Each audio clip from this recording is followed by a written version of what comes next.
नमस्कार। पैलाग दगड़ियों में पंकज रौतेला आप देख रहे हैं उत्तराखंड न्यूज। उत्तराखंड में इस कड़कड़ाती सर्दी में एक गर्म वाली न्यूज, गर्माहट लाने वाली न्यूज ये कि अंकिता भंडारी हत्याकांड को लेकर सीबीआई जांच की मांग।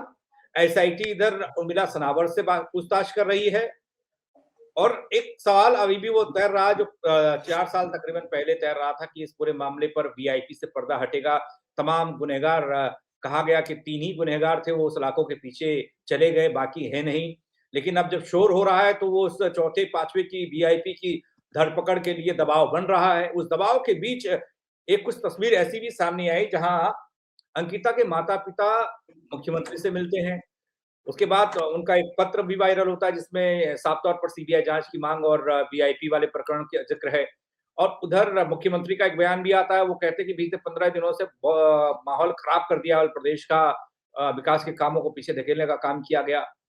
अब ये जांच पड़ताल अपनी जगह पर, लेकिन जिस तरीके से दूसरी चीजें इस पर जुड़ रही हैं, एक महंत संत साहब जुड़े, तथाकथित हिंदू नेता जिन्हें कहा जाता है भारती जी, उनकी भूमिका क्यों कटघरे में खड़ी हो गई। तमाम पत्रकार, तमाम विश्लेषक उन पर शंका करने लग गए हैं। क्या होगा बल इसमें आगे, ये जानने की हम कोशिश करेंगे। 2 खास मेहमान मेरे साथ इस वक्त जुड़े हुए हैं, उनसे आपका परिचय कराता हूँ। प्रदीप भाई मेरे साथ हैं, स्वतंत्र पत्रकार हैं, वरिष्ठ पत्रकार हैं। स्वागत है प्रदीप भाई आपका। कमलापन जी उत्तराखंड महिला मंच की अध्यक्ष हैं और वो लगातार इस मामले को उठाती रही हैं, महिलाओं के साथ वो जुड़कर न्याय की मांग करती रही हैं। और अंकिता के माता पिता आए थे, मुख्यमंत्री से मिले थे, तो उसके बाद महिला मंच से भी मुलाकात हुई। जी, चर्चा की शुरुआत मैं आप ही से करना चाहता हूँ क्योंकि मेरा संपर्क उनके माता पिता से नहीं हो पाया और मेरे को थोड़ा डर भी लगता है ना, तो मैं कैसे उनसे क्या सवाल पूछूं। लोग तो बेधड़क पूछ लेते हैं लेकिन मैं खुद ही घिर जाता हूँ। मैं इमोशनल बहुत ज्यादा हूँ, संवेदनशीलता मेरे अंदर फुट फुट कर भरी है। मैं इसलिए उनसे बिल्कुल। संपर्क करने की बजाय मैं आप लोगों से संपर्क करना बेहतर समझता हूँ। मैं जानना बहुत चाहता हूँ इस मामले में क्या अपडेट मिल रहा है। क्या आप दर्शकों को बता पाएंगे उस मुलाकात के बारे में। छन छन के कुछ खबरें तो आई, कुछ लेटर भी बाहर आए, कुछ बातचीत भी हुई होगी।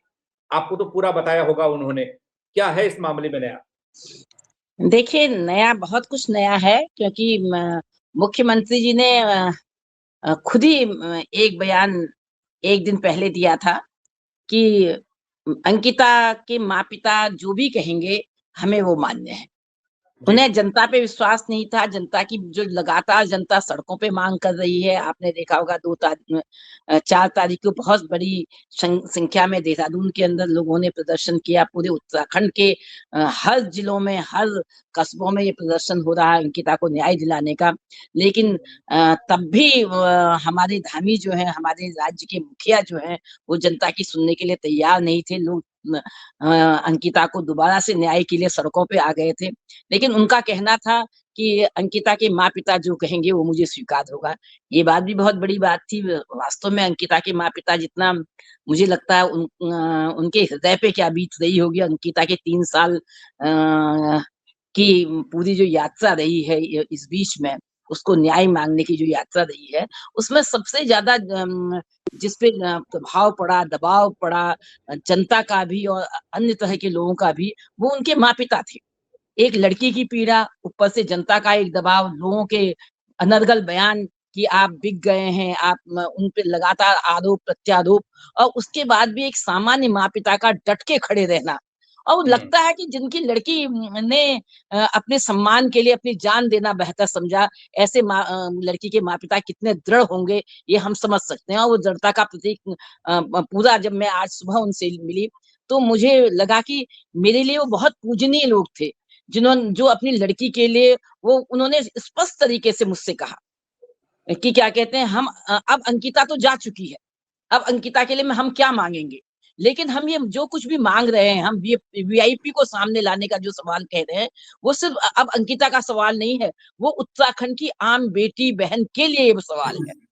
उन लड़कियों के लिए हैं जो गुमनामी में खोई हुई हैं, जिनको आज तक न्याय नहीं मिला या भविष्य में जिनके साथ अंकिता जैसी घटनाएँ घट सकती हैं, हम उनके लिए इस मुद्दे को उठा रहे हैं और हम आखिरी दम तक इस मुद्दे को उठाते रहेंगे, ये उनके माँ-पिता का कहना था। और स्पष्ट था कि हम अंकिता के लिए अब कुछ नहीं चाहते हैं, हम उत्तराखंड की बेटी या बहनों के लिए चाहते हैं, ये सबसे बड़ी बात उनकी जो मुझे लगा। जी। और उसके बाद जो मैंने उनसे ये भी जानकारी ली कि आप कैसे यहाँ पे पहुँचे, किस तरह से आप यहाँ पे आए हैं।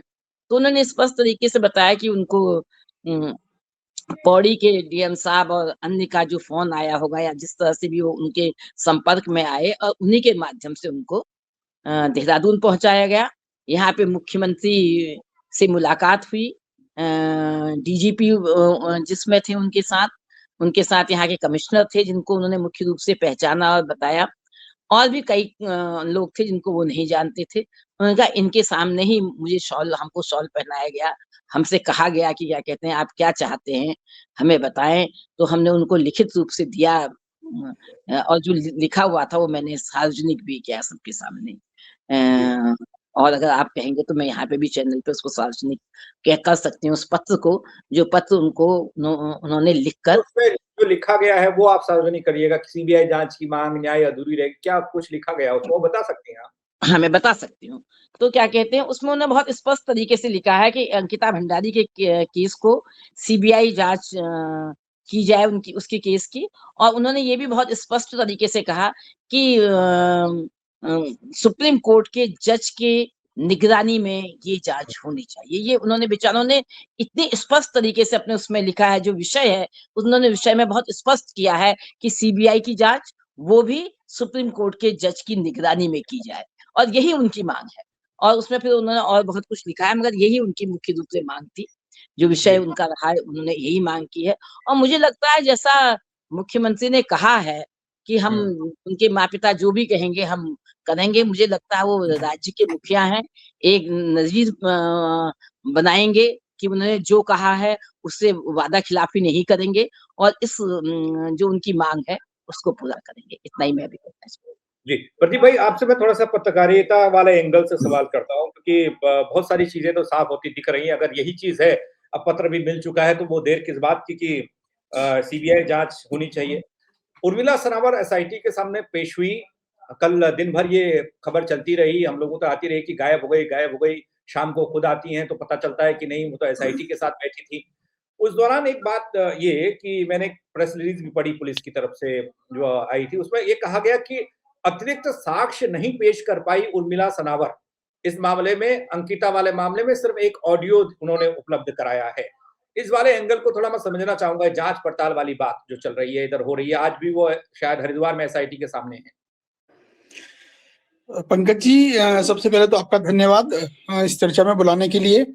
मैं अपनी बात को इसको इस तरह से शुरू करता हूं कि उर्मिला सनावर के कहने से ही, उर्मिला सनावर के खुलासे के बाद ही इस पूरे मामले में 3 साल के बाद एक उबाल आया और ये मामला फिर से लाइमलाइट में आया। ये एक पहली बात है कि जिसमें अंकिता हत्याकांड के में वीआईपी की भूमिका को लेकर उर्मिला सनावर ने जो ऑडियो सुनाए, जिसमें भाजपा के नेताओं के नाम आए, दुष्यंत गौतम और तमाम नेताओं के, जो उनके पति के साथ उनकी बातचीत थी।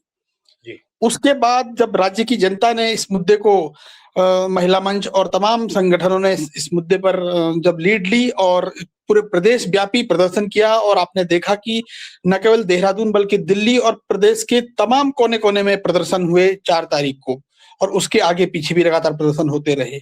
उसके बाद सरकार पर यह दबाव बना कि सरकार इस मामले में, सरकार को आना पड़ा।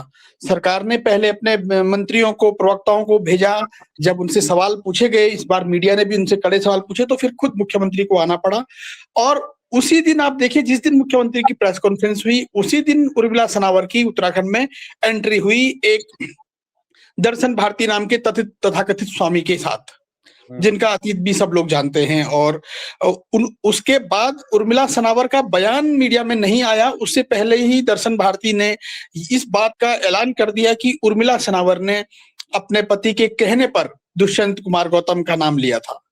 और इसी बात को फिर मीडिया ने हाईलाइट किया। उसके बाद अभी सोचने वाली बात यह है कि अभी उर्मिला सनावर ने कोई स्टेटमेंट नहीं दिया है, लेकिन उससे पहले ही दर्शन भारती के कहने पर उनका स्टेटमेंट, मीडिया का उनका स्टेटमेंट चला दिया गया, वो प्रचारित किया गया। और उसी बीच में उर्मिला और उनके पति की एक बातचीत का ऑडियो आया, जिस ऑडियो पर आज मुख्यमंत्री ने भी प्रेस कॉन्फ्रेंस की है। और अब आपका कहना है कि एसआईटी इस मामले में ये कह रही है कि वो बहुत ज्यादा साक्ष्य पेश नहीं कर पाई, लेकिन सवाल इस बात का है कि इस पूरे मामले में अगर आंदोलन और उसकी तरीके से देखें, तो सवाल इस बात का था कि वीआईपी है या नहीं। तो अगर एसआईटी ये कह रही है कि इस मामले में वो बहुत साक्ष्य पेश नहीं कर पाई या कोई दूसरा भी व्यक्ति ये कह रहा है, तो आप सीधे-सीधे इसको इस तरह से समझ सकते हैं कि सरकार की इसमें मंशा ये है या इरादे इस तरह के हैं कि इसको पहले दिन से ही एक तरह से इसको ऐसा नरेशन बना दिया जाए कि इस मामले में कोई वीआईपी था ही नहीं। और जैसे कि सरकार पहले भी सीबीआई जांच न करने के उसमें पक्ष देती है कि सुप्रीम कोर्ट का कहना है कि ये मामला सही दिशा में जा रहा है, लेकिन वीआईपी नहीं था तो फिर अंकिता की हत्या हुई क्यों? सबसे बड़ा सवाल ये होना चाहिए। अंकिता की हत्या उसी वीआईपी के चलते हुई है जो 3 लोग आज उम्र कैद में जेल में हैं। वे 3 लोग इसीलिए जेल में हैं कि उनके वीआईपी को अंकिता ने एक्स्ट्रा सर्विस देने से मना कर दिया था। और ये बात अब हमारे जिला कोर्ट के डिसीजन में भी है। और अंकिता के माता पिता ने आज जिस तरह से मुखर होकर के, कल भी और आज मैं खुद उनसे मिला, सुबह उनका हमने इंटरव्यू किया, और जिस तरह से वे लोग अपनी इस बात पर अड़े हुए हैं कि हमें वीआईपी का नाम चाहिए, और जैसा कि उन्होंने कहा कि मुख्यमंत्री ने भी उन्हें आश्वासन दिया है कि वो जैसी मांग वो चाहेंगे वैसी मांग होगी, तो मैं समझता हूं कि इस मामले में सरकार अब पीछे सरकार को हटना उसके लिए बड़ी मुसीबत होगी। जी पंजी, एक आप लोग इधर मुलाकात कर रहे थे, उधर सीएम साहब का जो बयान आया जिसका जिक्र अभी प्रदीप भाई भी कर रहे थे कि उन्होंने कहा पिछले 15 दिन से माहौल बिगाड़ने वाले लोगों को माफी मांगनी चाहिए। ये इशारा विपक्षी दलों के साथ मैं क्या प्रदेश की उन तमाम आवाम के लिए भी समझूं जो सड़क पर आई है, उन्होंने माहौल खराब कर दिया। बल इस बयान का मतलब क्या निकाला जाए, आप क्या सोचती हैं? देखिए, उनके पास कहने के लिए कुछ भी नहीं है। आप देखिए इन 10-11 दिनों का जो भी पूरा परिदृश्य है, अगर आप उसको देखें तो लगातार भाजपा की सरकार, उसके अंदर काम करने वाले लोग, उनके प्रतिनिधि, जनप्रतिनिधि इस घेरे में आते जा रहे हैं, लगातार आ रहे हैं। और जो वीआईपी का सवाल है, वीआईपी का सवाल आज से नहीं है।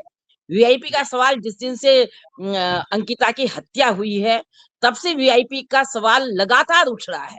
लेकिन हम ये जानते हैं, जब लोअर कोर्ट में एक डिसीजन दिया और उसमें कुछ लोगों को मतलब अभियुक्त भी चुना गया, मतलब उनको दोषी भी माना गया अभियुक्तों को, तो उसके बाद भी लोग वीआईपी की बात करते रहे। लेकिन क्योंकि कुछ लोगों को, अंकिता को कुछ लोगों को लगा कि न्याय मिला है, ऐसा लोगों के बीच में गया, तो वीआईपी वाली बात थोड़ी सी कमजोर जरूर पड़ी थी। ज्यादा कमजोर नहीं पड़ी थी, मगर थोड़ी कमजोर पड़ी। लेकिन उर्मिला सनावर के जो वीडियो आए हैं वो गलत है, सही है, कुछ भी है, उसने जरूर फिर से वीआईपी के सवाल को बहुत मजबूती के साथ उठाया है। और जनता बहुत मजबूती के साथ वीआईपी के सवाल को उठा रही कि आखिर वीआईपी कौन है, क्योंकि ये षड्यंत्र पूरी तरह से साफ होता है कि उन अभियुक्तों को जिनको सजा मिली बात को, उनके साथ साथ एक पूरा गैंग इसके अंदर काम कर रहा था, ऐसा हमको शंका होती है पूरी की पूरी।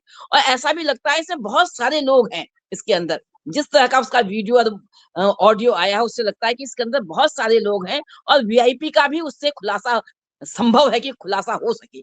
एक सवाल। दूसरा सवाल है कि उर्मिला सनावर कौन है, ये सुरेश राठौर कौन है? ये बीजेपी के ही लोग हैं। एक बीजेपी के पूर्व विधायक हैं, एक बीजेपी की पूर्व कार्यकर्ता है, दोनों पति पत्नी भी है। और उन्होंने जब ये वीडियो निकाला, क्या उनकी मंशा थी? बहुत साफ है। देखिए, वो रो रहा है, वो कभी उर्मिला सनावर को बात को ये भी कह रहा है कि मैंने फैक्ट्री बेच दी, इसने मेरे से ब्लैकमेलिंग से मेरा पैसा लेना चाहा। उसके अगर सारे वीडियो का की सत्यता की जांच हो, और वो भी बड़ी एजेंसियों से, ये एसआईटी फैसाइटी से नहीं, मतलब राज्य के बाहर की किसी बड़ी केंद्रीय एजेंसियों से उसकी जांच होनी चाहिए बहुत स्पष्ट तरीके से, क्योंकि आज भी पूरी सरकार उसमें घिरी हुई है। उनके बयान भी अब वही 2 तरह के बयान कर रहे हैं। सवाल है, हम नहीं कह रहे, जनता नहीं कह रही, कोई बाहर का या कांग्रेस भाजपा या भाजपा के अतिरिक्त जितने क्षेत्रीय दल है या कांग्रेस पार्टी है, कोई भी राजनीतिक दल नहीं कह रहा है, उनके लोग नहीं कह रहे, इन्हीं के लोग कह रहे हैं। तो ये सारे के सारे संदिग्ध लोग हैं, ये एक दूसरे को बचाने की कोशिश करते हैं। बीच बीच में ऐसे लोग भी आते हैं, दर्शन भारती जैसे कहां से पैदा हो जाते हैं। आप वीडियो देखिए ना, कहां से अजीत डोभाल का वीडियो उसमें शामिल हो जाता है। तो ये सारे वीडियो जो आ रहे हैं, क्यों आ रहे हैं, वो क्यों दिखा रहे हैं, हम नहीं जानते इनकी भूमिका क्या रही है। अगर दर्शन भारती की भूमिका देखी जाए, तो सवाल ये है, और ये महिला का सम्मान करने वाले लोग नहीं है, ये हम बहुत जी। स्पष्ट तरीके से जानते हैं, जो ये सारी चीजें कह रहे हैं आज बड़े बढ़ चढ़कर। और जी। उर्मिला सनावर भी एक महिला है, उसका भी सम्मान होना चाहिए, उसकी जांच जरूर होनी चाहिए। उसका सुरक्षा का सवाल आज भी बना हुआ है, उसके ऊपर भी पता नहीं कितना दबाव है, क्या है। ये सारी जी। चीजों की जांच होनी चाहिए और दूध का दूध, पानी का पानी आना चाहिए सामने। ये ठीक है। मेरा प्रदीप भाई बेहतर बता सकते हैं और बेहतर में से समझा भी सकते हैं दर्शन भारती की भूमिका और उनका मूवमेंट, चाहे वो अजीत डोभाल से मुलाकात और उसके बाद उर्मिला सनावर का उनके साथ देहरादून पहुंचना। और भी पुलिस कह रही है, वो हमने प्रेस कॉन्फ्रेंस सुना, मुख्यमंत्री जी कह रहे थे, भाई रॉबिन भाई थे और ये लोग थे, सवाल कर रहे थे, तो बोले आप जानते हैं, वो अपने बहुगुणा जी ने पूछा, आप जानते हो तो आप बता दीजिए।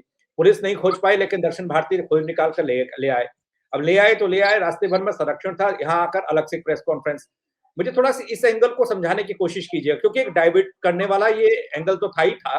चर्चा जहां अंकिता को न्याय की थी, वो चर्चा डाइवर्ट होकर चले गई उर्मिला राठौर और सुरेश राठौर के बीच में लड़ाई को लेकर, जिस तरीके से दर्शन भारती ने प्रेस कॉन्फ्रेंस की। एक सवाल तो ये दर्शन भारती की भूमिका को लेकर, कभी वो कांग्रेस के फैन हुआ करते थे, अब बीजेपी उनको बहुत भाती है बल आजकल, ये खबरें मुझ तक भी पहुंचती हैं। इनकी भूमिका मुझे बताइएगा, और इनकी भूमिका के बाद कई तरह की चीजें सोशल मीडिया पर भी लिखी जा रही हैं, कही जा रही हैं। और दूसरा सवाल मेरा ये है कि प्रदीप भाई, अगर एसआईटी इस मामले की जांच कर रही है, एसआईटी ने कह दिया कि भाई नहीं, सबूत नहीं, साक्ष्य नहीं, ऐसा नहीं, वैसा नहीं, इसके बावजूद भी क्या प्रदेश की सरकार उस जांच की तरफ जाएगी जिसकी जांच के लिए अंकिता के माता पिता ने पत्र दे दिया और जनता मांग कर रही है पूरे प्रदेश में? आपने कल मुख्यमंत्री की प्रेस कॉन्फ्रेंस की बात कही, जब उनसे इन उर्मिला के बारे में पूछा गया तो उन्होंने उल्टे पत्रकारों से ही कह दिया कि आप लोग बताइए कि वो कहाँ हैं। और जब उनकी पुलिस से, जब राज्य की पुलिस के अफसरान से ये चीज पूछी गई तो उन्होंने कहा कि हम अभी पता लगा रहे हैं। लेकिन पता लगाया किसने? स्वामी दर्शन भारती ने। तो पहली बात तो उत्तराखंड पुलिस की सारी पुलिस की टीम को बर्खास्त करके स्वामी दर्शन भारती को उत्तराखंड पुलिस का नया चीफ बना दिया जाना चाहिए। एक बात यह है। और दूसरी बात यह है कि चीफ ही क्यों बना दिया जाना चाहिए? उन्हें तो सीधे राज्य का मुख्यमंत्री बना दिया जाना चाहिए। जो चीज पुष्कर सिंह धामी को पता नहीं चली, वो चीज दर्शन भारती को मालूम है कि अंकिता कहाँ है। तो दर्शन भारती से सुयोग्य व्यक्ति कौन होगा इस राज्य को संभालने वाला, जो जिसको एक एक आदमी का पता है इस वक्त? ये बात है। ये हास्यास्पद तरीके से, व्यंग्यात्मक तरीके से कही गई ये बात जरूर है, लेकिन आप इससे स्थिति का अंदाजा लगा सकते हैं कि कितनी खतरनाक स्थिति है कि एक दर्शन भारती जो देश के राष्ट्रीय सुरक्षा सलाहकार से मिलता है एक दिन पहले, उनका वीडियो रिलीज करता है, उसी दिन मुख्यमंत्री यहाँ प्रेस कॉन्फ्रेंस करते हैं कि हमें अंकिता के बारे में कोई, उर्मिला सनावर के बारे में कोई जानकारी, अभी हम कोशिश कर रहे हैं। उनकी पुलिस के अधिकारी लगातार कह रहे हैं कि अभी उनसे संपर्क करने की कोशिश कर रहे हैं। और इसी दौरान दर्शन भारती भारतीय जनता पार्टी के एक नेता की गाड़ी में उर्मिला सनावर को लेकर के देहरादून पहुंचते हैं। तो ये अब, और देहरादून न केवल देहरादून पहुंचते हैं बल्कि उनसे पहले देहरादून में मीडिया में बाइट्स देते हैं, बयान देते हैं, और बयान में ये ऐलान, ये फैसला भी, ये ऐलान, ये एक तरफा जजमेंट भी दे देते हैं एक तरह से, कि ये नया खुलासा करते हैं कि उर्मिला सनावर ने अभी तक जो कुछ भी कहा उसकी बातों में कोई दम नहीं है। उसने सिर्फ अपने पति के कहने पर ये कहा, और उसके पति सुरेश राठौर को वो घोषित भी कर देते हैं कि वो कहते हैं कि पिटाई तो सुरेश राठौर की करनी चाहिए, उसने बेड़ा गर्क किया है। तो ये एक तरफा फरमान वो सुना देते हैं। तो वो इस वक्त इस राज्य के पुलिस के हेड भी उन्हीं को होना चाहिए, उन्हीं को मुख्यमंत्री भी होना चाहिए, और उन्हीं को न्यायाधीश भी होना चाहिए इन तरीकों से। तो आप इससे इस मामले की गंभीरता को समझ सकते हैं कि दर्शन भारती जैसे व्यक्ति की अचानक से एंट्री क्यों हुई। दर्शन भारती का आज तक का भी रिकॉर्ड है, जब भी इस तरह के कुछ भी गड़बड़ झाले आए हैं, दर्शन भारती जैसे जीव, खुद दर्शन भारती या उनके जैसे जीव जो भी संदिग्ध टाइप के लोग हैं, जो भी हमेशा इस तरह की चीजों को बदलने की बात करते हैं, वो आए हैं। और दर्शन भारती वो व्यक्ति हैं जिनका मैं बयान सुन रहा था, और उस बयान में वो कह रहे थे कि सीबीआई जांच का मतलब आप ये समझ लो कि 5 साल तक 10 साल तक क्या लोगों को अपने बयान याद रह पाएंगे, और सीबीआई जांच में कुछ नहीं हुआ तो क्या होगा। यानी वो एक तरफ से सीबीआई जांच के लिए के पक्ष में नहीं है, तो और सरकार भी सीबीआई जांच के पक्ष में नहीं है, तो और जनता और अंकिता की मां सीबीआई जांच के पक्ष में है। तो इसमें आप दर्शन भारती और सरकार और जनता और अंकिता की मां का पक्ष आसानी से समझ सकते हैं। नहीं, दूसरा सवाल मेरा ये था कि अगर एसआईटी ने ये केस में कह दिया, अभी कल ही कह दिया गया कि अतिरिक्त साक्ष्य नहीं है, ठीक, अगर ये मतलब रजामंदी नहीं हुई या उस तरह की चीजें नहीं लिखी तो उसके बावजूद भी क्या उस लेटर का महत्व रहेगा, जनता की उन भावनाओं का महत्व रहेगा, क्या उसके बाद भी ये फैसला क्या हो पाएगा? पहले तो होगा नहीं होगा वो अलग बात है, लेकिन अगर एसआईटी ने मना कर दिया, एसआईटी ने कहा नहीं इसमें कुछ नहीं है, ऐसा कुछ साक्ष्य नहीं है, सीबीआई के पास जाएंगे फिर? देखिए, मुख्यमंत्री पुष्कर सिंह धामी के पास ये इस पूरे मामले में अपनी नाकामियों के प्रायश्चित का एक अवसर उनको मिला है। चाहे आप पहले दिन से देखें तो वे राज्य के वो मुख्यमंत्री हैं, जब अंकिता हत्याकांड हुआ तो उन्होंने ट्वीट किया कि उस बुलडोजर से वरंतरा रिजॉर्ट के अवैध हिस्से को ध्वस्त कर दिया गया है। वो वही हिस्सा था जहां जिसमें अंकिता रहती थी, उस कमरे में। और उसके बाद से लेके अभी तक वो तमाम तरह से सवालों को घेरे में हैं, चाहे जाने अनजाने जो भी उनकी एक्टिविटीज रही है, जो कुछ भी इस पूरे घटनाक्रम में हुआ, ये पहली बार है कि उनके मुख्यमंत्री रहते हुए उत्तराखंड की मित्र पुलिस इस बात का पता नहीं लगा पाई कि कोई वीआईपी था, इतना सब कुछ होने के बावजूद। तो ये एक नाकामी का धब्बा उनके माथे पर लगा है।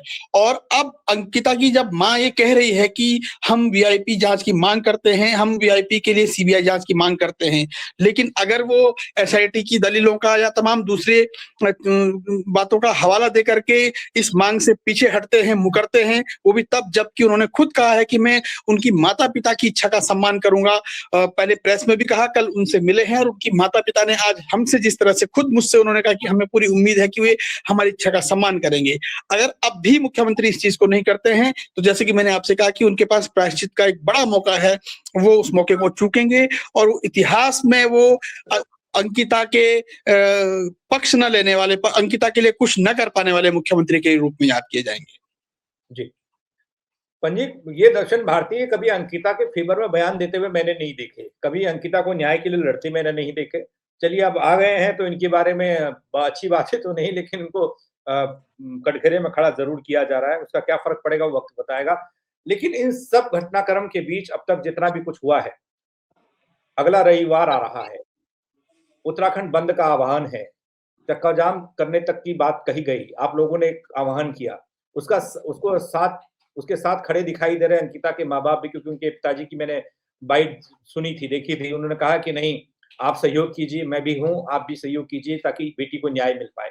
आगे का स्टैंड क्या रहने वाला है? क्या वही चीजें होंगी जो अब तक प्रस्तावित है? बिल्कुल, अभी तक तो वही जो प्रस्तावित है वही है कि 11 तारीख को चक्का जाम नहीं है। मैं इसको बहुत स्पष्ट तरीके से कहना चाहूंगी। बंद का आह्वान है, पूरे उत्तराखंड का बंद का आह्वान है।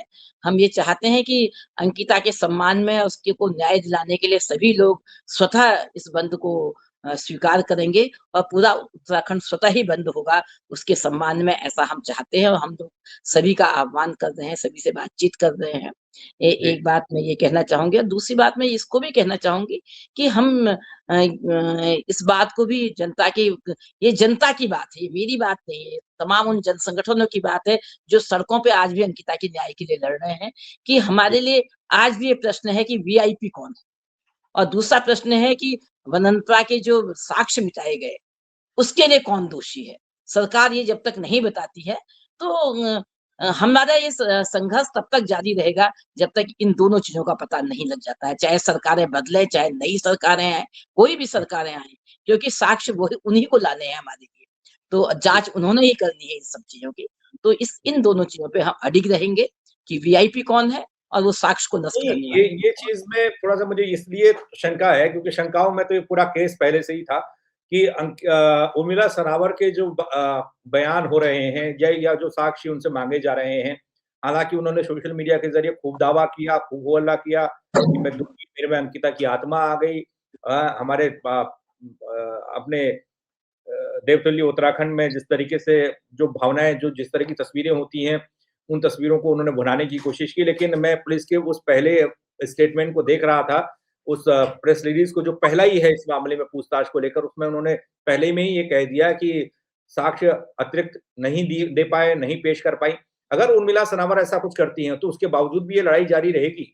बिल्कुल, ये लड़ाई अब एक बार दोबारा से जनता के ने उठाई है, तो अब ये सनावर के उर्मिला सनावर के साक्ष्यों का कब तक पूरी तरह से खुलासा होता है, हम तो ये भी नहीं जानते हैं।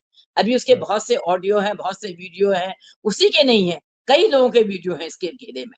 तमाम उन लोगों के जिनके उन्होंने नाम लिए उनके भी लगातार वीडियो जारी हुए हैं, जी। चाहे वो सतीश राठौर हों, चाहे वो गौतम जी हों या कोई कि अन्य जितने भी लोगों के उसने अजीत कुमार है, जितने कोई भी नाम लिए उसने लिए हैं, जितने भी लोग हैं, उन जी। सबके रिकॉर्डिंगों की जाँच होगी। इसमें एक लंबा समय लगेगा। सबकी भूमिका भी देखी जाएगी, पुलिस की भी और जाँच एजेंसियों की भी भूमिका देखी जाएगी। लेकिन हमारा ये संघर्ष जो है, वो अंकिता के न्याय का जो संघर्ष है, वो लगातार जारी रहेगा। जी। प्रदीप, आप कुछ कहना चाहेंगे? कोई छोटा कमेंट, कोई ऐसी बात जो रह गई हो, जो मैं पूछ नहीं पाया हो आपसे? नहीं, आपने बहुत अच्छे से सारे सवाल पूछे हैं। बस मुझे इतना ही कहना है कि अब ये अंकिता हत्याकांड का जो मसला है, ये एक बार फिर से जब विमर्श का मुद्दा बना है, तो इस वक़्त इसमें मैं सिर्फ़ ये देख पा रहा हूँ कि इस वक़्त सिर्फ़ उत्तराखंड में ही नहीं बल्कि देश भर के तमाम हिस्सों में इस पर बात हो रही है। और धामी सरकार के लिए ये इस वक़्त बहुत बड़ी किरकिरी का सबब बना हुआ है, जिस तरह से इसमें बातें सामने आई हैं। और अब अंकिता के आलोक में उत्तराखंड में जितनी भी महिलाओं के साथ जुड़े हुए मुद्दे हैं, महिलाओं के खिलाफ अपराध हैं, उन सब की अगर आप कड़ी देखें तो उनमें बहुत से नेता, चाहे छोटे स्तर से लेकर बड़े स्तर तक, कोई नेता, कार्यकर्ता सब भाजपा से जुड़े हुए हैं। तो भाजपा के लिए इस बार इस दाग को धोने के लिए इससे अच्छा विकल्प, इससे अच्छा मौका भाजपा के पास नहीं होगा। अब देखने वाली बात यह है कि भाजपा इस मौके को इसको लपक करके जनता को संतुष्ट कर पाती है या फिर उस वीआईपी को बचाने की ही जुगत में लगी रहती है। इसी पर सबकी नजरें बनी हुई है। चलिए, उम्मीद करते हैं बेहतर हो और बेहतर तरीके से जिस आवाज को सड़क से उठाया गया, उसका पटाक्षेप भी बेहतर तरीके से हो, ऐसा कोई फैसला हो और न्याय हो, आशंकाओं के बादल छटें और धूप खिले। इस सर्द मौसम में भी सभी लोग इंतजार कर रहे हैं, लेकिन यहाँ न्याय की धूप खिलनी चाहिए। बहुत शुक्रिया आप दोनों का मेरे साथ जुड़ने के लिए, इस चर्चा में आने के लिए। धन्यवाद। तो सवाल तो दगड़ियों पूरे प्रदेश के हैं और सवाल यही था शुरुआत से ही कि वीआईपी कौन है भाई? मैं तो वीआईपी कौन है करके लोग चिल्ला-चिल्ला के थक गए। लेकिन यहाँ कभी सीधे तो कभी टेढ़ा-मेढ़ा जाँच का प्रोसेस दिखाई देता है। अब इस पूरे मामले पर नया क्या निकल कर सामने आता है, ये देखने वाली बात है, क्योंकि अंकिता के माता-पिता ने भावुक अंदाज में बातें कह भी दी और लिख कर बाकायदा दे दिया कि सुप्रीम कोर्ट के जज की निगरानी में सीबीआई इस पूरे प्रकरण की जाँच करे। इधर एसआईटी जाँच कर रही है। क्या होगा भला आगे? क्या लगता है आपको? बताइएगा कमेंट के ज़रिए। मेरे साथ जुड़ने के लिए आप सबका बहुत शुक्रिया दगड़ियों। जय उत्तराखंड।